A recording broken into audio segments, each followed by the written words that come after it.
Hey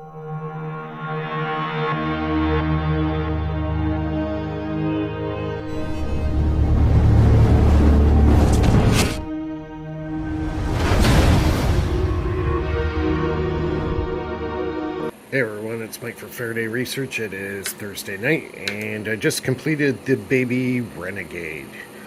One thing I have to do actually with the baby Renegade is I gotta go out and get vacuum tube reed switches. They seem to work the best, but I'm using this reed switch right now. This one's actually normally closed, where it should actually be normally open.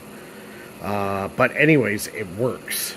And I even got the transducer hooked up to it, and if I put my ear up to it, I could actually hear it firing off. So that's helping it out.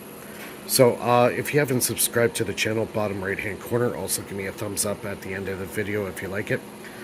So probably what you're asking me is, why did I build this?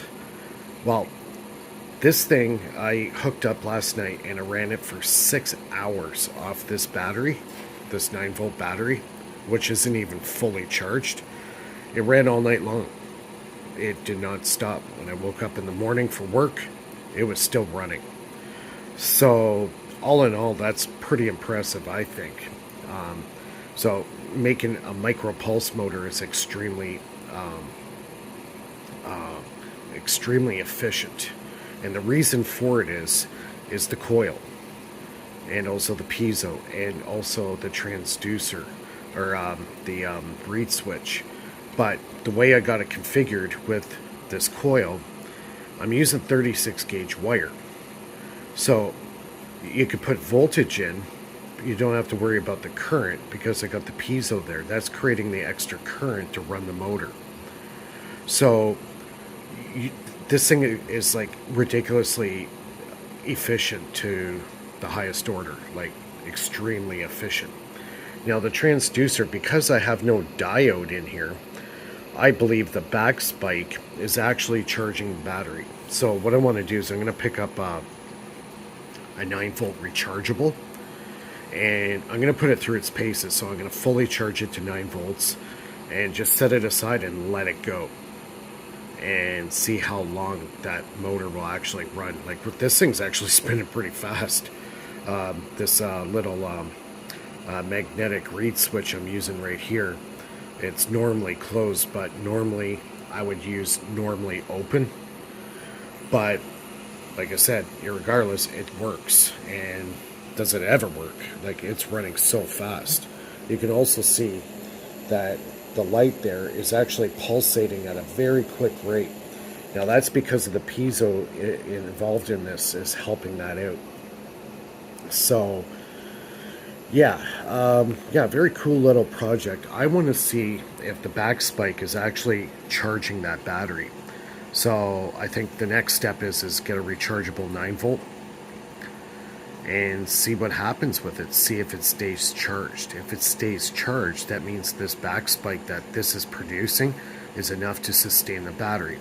So therefore, I'll let you fill in the blank.